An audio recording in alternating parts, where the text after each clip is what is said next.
Hey everybody, it's Jen from Jenn's RAQ, and I am doing my 27-week pregnancy vlog for you today. It's been like 2 weeks since I did my last one. Sorry about that. I did have a doctor's appointment. I guess I was 25 and a half weeks at that time, and everything's looking good. Everything's normal. Baby sounds good. My fundal height, he checked for the first time last time, and he said, I'm on target, no big deal. Let's see, he said, next time we'll do your ROGAM shot. And I reminded him that I'm A negative and my husband is A negative. And so I'm declining that, which he's totally cool with that. Although he was kind of joking. He was like, well, I always say, if you're sure your husband's the father, that's fine. And I said, oh yeah, I'm sure. And he goes, well, sometimes people look at me and they're not sure. So, I just put that out there. So that's kind of funny. But anyway, let's see. What else is going on? I weighed myself this morning how I normally would have weighed myself before, like when I was dieting, which is first thing in the morning after going to the bathroom, totally naked, whatever. And I've gained 20 pounds since I found out I was pregnant. So not too bad, 20 pounds at 27 weeks. That's actually pretty good for me. Normally I gain between 42 and 50 pounds during my full pregnancy. So we'll kind of see where we're at closer to time. I'm a little bit nervous about that, but what can you do? And that's another thing. I've had like a raging appetite. Like I'm constantly hungry, it seems like. And now a lot of things are giving me heartburn. So like I just ate a piece of peanut brittle and I already have heartburn. Like I just ate it like right before I started this video and I'm already like, oh, that was a bad idea. But I'm starting to wake up really hungry. And I'm also starting to wake up to go to the bathroom at least once during the night. It used to be I would wake up probably by like 8 and I would, be about to die, but I could wait until 8, But now I'm waking up, the sun's not up yet, I have to go to the bathroom and that's just how it is. And then I wake up and I have to go again. So I'm starting to get that, which is kind of annoying, but I can deal with that. But the heartburn thing totally sucks because now it's pretty much every day at some point I get heartburn. Usually it's late at night, but it can really be any time during the day. And usually it's when I haven't eaten in a while, or I have something really sweet like the brittle. Let's see what else is going on. I think that I told you guys last time that I had met with my doula. I need to pay her because, hello, that's how you hold a spot. So I'm going to go ahead and pay her tomorrow or the next day, get it in the mail. I'm excited about having her as my doula. And if you're watching, hi, Maria. So I don't know if she watches or not. But if so, what's up? Trying to think of what else, really what other symptoms or whatever I've had. I feel really lazy. And I've been kind of tired, but I'm a night owl. So I'm up until around 1 every night anyway. And then my kids have been waking up at 7:30 or 8. So of course I'm tired. And I really don't have time for naps. I mean, sometimes I'll nap, which is great because my kids really will let me nap. But the problem is finding time. Like a lot of times we are out doing play dates or out doing this or that. And I honestly just don't have time for it. So that kind of stinks. Sometimes I feel like taking a nap at about 6 p.m. But by then, of course, it's too late. So there's really no point in napping at that time. I don't know if there's really anything else going on. So far, everything's been pretty easy peasy. I've been very blessed with this pregnancy. My last one was horrible. I was in pain constantly, and I had all sorts of gripes. Last time was pretty awful. My 2 prior to that were pretty textbook, easy peasy. So I'm hoping that's a good thing here because this one seems to be the same way so far. But who knows? I'm still looking into getting chiropractic care. I would really like to start getting adjusted, maybe just every 2 weeks to start, and then maybe once a week for a while, and then maybe twice a week closer to my due date. The reason for that is that I would really like to make sure that my pelvis is aligned so that the baby can be aligned well and have optimal fetal positioning. I would definitely like the baby to be head down. At this point, I'm feeling a ton of movement from the baby, which is normal. I think between 24 and 28 weeks is when they're most active. And that's for sure true.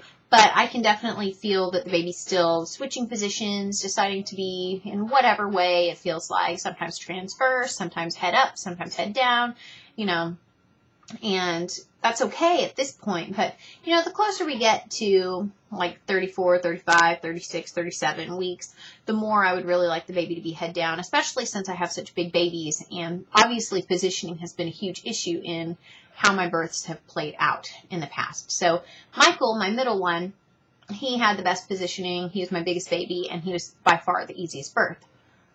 With Grace, she was my first one, and she was posterior. Her head was cocked a little bit, and she just wouldn't descend.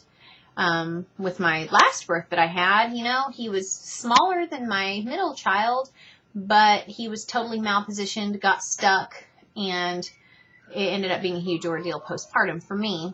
So I'm hoping that we can get good positioning going. So I am looking into getting some chiropractic care. I'll report back on how that goes and what that involves and all of that whenever I do actually get a chance to get in and do that, which should be soon. I'd really like to start getting into a chiropractor by my 28th, 29th week. So we'll see. In the next couple of weeks, I will have an update about that. And I think that my next appointment with the OB is maybe the first week in February. So I should have an update then on what the gestational diabetes screening was like. I've never done it before. With my last 3 pregnancies, I did the finger prick test, basically where you prick your finger 3 to 4 times a day like a diabetic.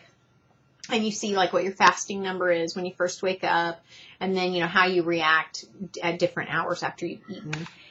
And so I've done that with my last pregnancies, and that's been great. So I've never done this glucose tolerance screening before, where you drink the bottle of glucola and then you have them take your blood an hour later.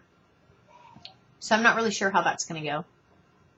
My older kids are in the bath right now, and I think they're draining water. Awesome. Anyway, and so I'm going to do this for the first time, and I'm kind of doing it out of curiosity. I think that I could very easily have just declined it, but honestly, every pregnancy is different, and I don't feel comfortable completely declining it. And since this is, you know, the standard way of testing that they do, I'm cool with trying it. Might as well, and kind of get the OB experience here. I think that's pretty much it. I'm going to do a belly shot, and then I'm going to shut up. So I will talk to you guys later. Let's do the belly. And sorry for the mess. We're having like Toy Fest playing all over the place. 2012 here. Okay, so let's see. Let me pull up my pants. These are those pants that go down my butt. Ugh, and I look so crazy. Okay, so the belly is definitely grown. Here we go. Here I am. I look way more pregnant when I'm close up like that. Like when you can see that my legs are not tiny in this, it's not so bad. Anyway, okay, so here I am. There's my belly. Here's my 27-week belly. If you've ever been pregnant before and had leftover fat, this is the leftover fat right down there, that little pocket of goodies down there. But anyway, 27 weeks. 27 weeks. Nice round belly going on. 27 weeks. Can't hide the fact that, oh yeah, I'm pregnant. It is a fact. It's kind of hard because in this shirt it doesn't really like show the distinctions here. You know, where there's boobs up here and then there's the belly, but whatever. Anyway, if you want to see actual belly, I've got my actual belly right there. So there's my belly, 27 weeks. So exciting. There's my little underhang. Yuck. Nobody needs to really see that. Anyway, the belly. So exciting. Everything's so great. Pregnancy. Okay. So that's pretty much that. I kind of feel like I am beginning to exit out of the cute pregnant and look more like the, oh my gosh, when are you due kind of pregnant already, which is kind of funny because if you guys remember at Thanksgiving time, I was actually having to tell people that I was pregnant because they didn't know just from looking at me, like you couldn't tell. But now you can totally tell. There's no denying it.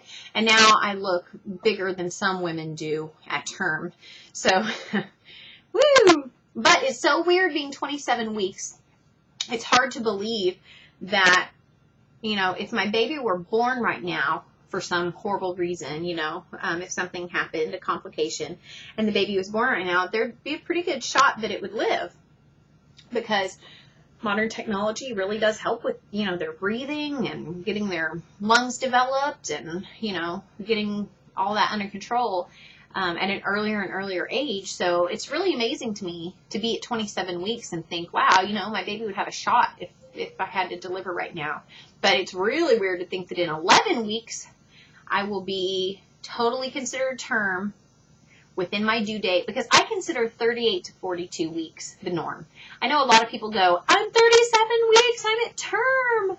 But I don't know what you've been reading or where you found your information, but really 38, 39 weeks is the safer time for brain and lung development to have your baby. So anyway, so I consider 38 weeks kind of like the home stretch. I don't really give any significance to 36 or 37 weeks. So I know some people say that, and so you'll be looking at me like I'm a weirdo, but anyway, so yeah, so I'm getting close. Things are really moving along, and I just wanted to update you guys. And I will talk to you guys later, and if you have any questions, feel free to ask them. Sorry, I've been kind of scarce around here. I don't really have a good excuse. I just have been. So anyway, I'll talk to you guys later, and check out my blog also at jensrac.com, and I'll see you there. All right, bye.